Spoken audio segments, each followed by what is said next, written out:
Got former Pro Bowl linebacker LeVar Arrington joining us this morning. Good morning, LeVar. We're talking some Aaron Rodgers. The MVP fired up yesterday when he sat down with Pat McAfee. The subject of his ire? Oh, you know, us, media. Those who may have doubted him after week one. Take a listen. All these people who are on these shows now believe they're celebrities, and they believe that they have this platform to, use it to say whatever the hell they want. And that's how they garner the attention. That's how they get promotions. That's how they get to be on multiple networks. That's how they, get their name out there and get a blue check mark and get to go to the Met Ball and whatever the hell's going on. You know what I mean? It's like, that's the society we're in now. It's when I first got in the league in 2005 and you got in there in 2006. I mean, social media wasn't a thing unless you had a MySpace, and it was all about who was your top 5 or top 10 if they expanded it, what kind of music you had in the background. And it wasn't about, your social media following, your likes, your how many views on a page.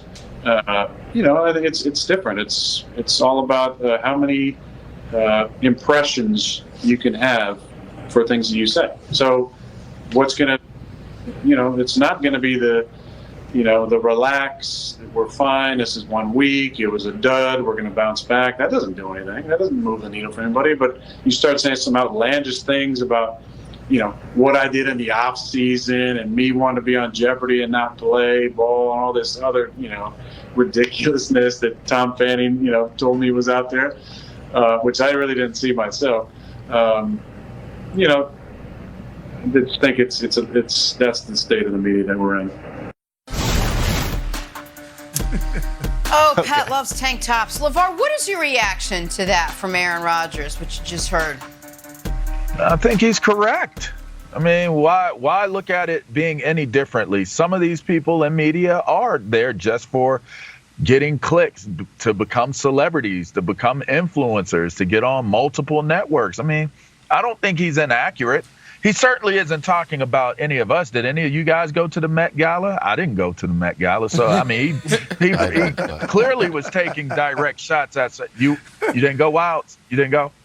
You didn't go, I did did you? go. You didn't go? Yeah, I did. Oh, you did go? Yeah, of course I did. Oh, well, then he's talking about you so then. It was about I'll take Wilds. it back. It was about It's Wilds. about Wilds and a few other people. But listen, I would never need to use another player. I'm a former player, but I never would, as media, would feel like I need to use them to become popular or become a celebrity or to get a promotion of some sort.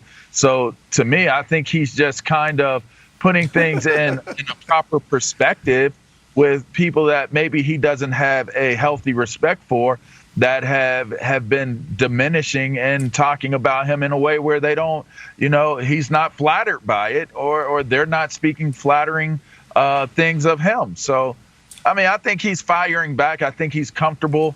I love Pat McAfee's expressions and his reactions to what Aaron Rodgers uses or says during the segments. But again, I mean, I don't have a problem with what he said. Aaron, it was misguided. It wasn't the media coming at you the hardest. It was ex-players and coaches in the media. Michael Irvin said that Aaron Rodgers was a virus in the locker room.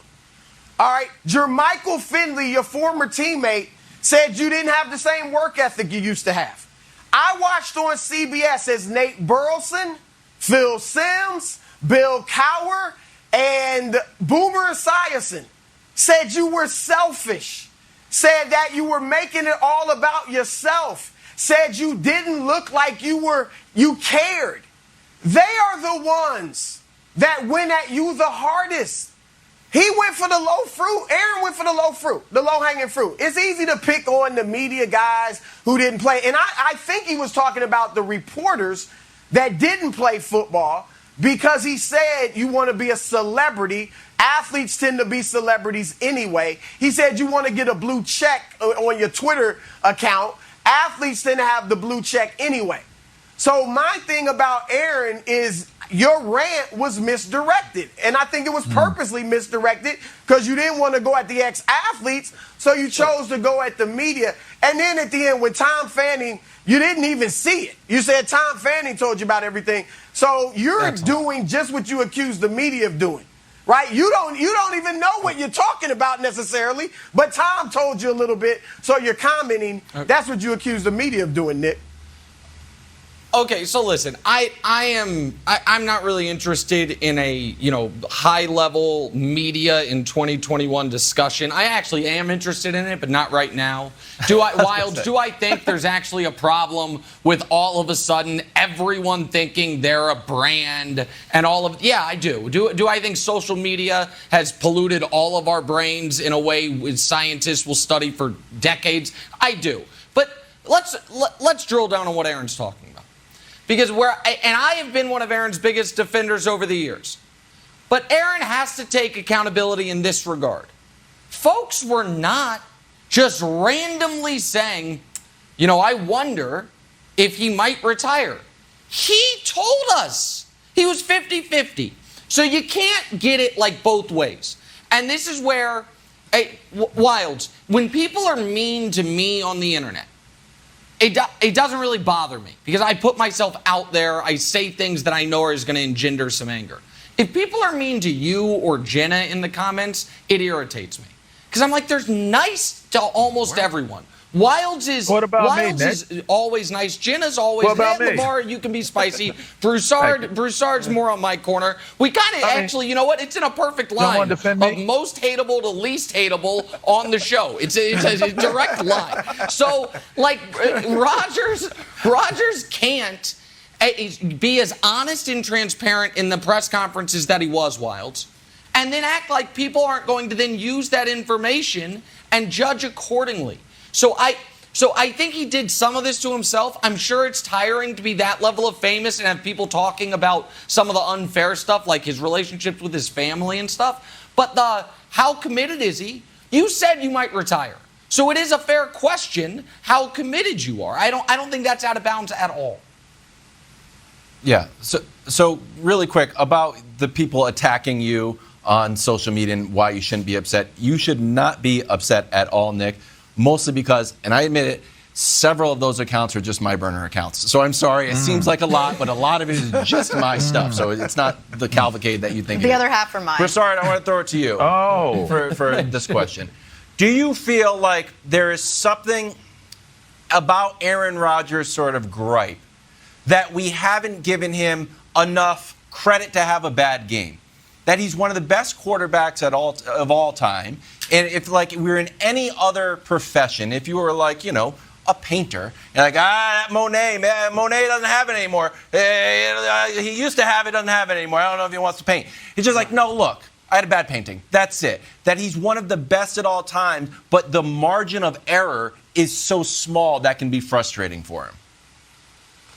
No, look, I think had he not had the offseason that he had, right, contemplating retirement, demanding a trade, then I don't think that game would have been nearly as big of a deal as it became. That's what most people were saying. You can't come off of that type of offseason and you don't work out with your teammates and then play like that. Or if that game happens in week 7 after he's been great for 5 of the first 6 weeks, it's not a big deal. You blow it off. Yeah, he just had a bad game. But the timing of the debacle, if you will, that's what made it so bad. All right, let's set Aaron Rodgers aside for a second. Head down to Dallas, talk some Zeke and the Cowboys now. A steady dose of both Zeke and Tony Pollard this season. Is Dallas hinting they've got a Zeke problem? Talk about that next. First things first. Sunday on Fox, it's a huge doubleheader. First, Baker Mayfield and the Browns take on the Bears. Then, in America's Game of the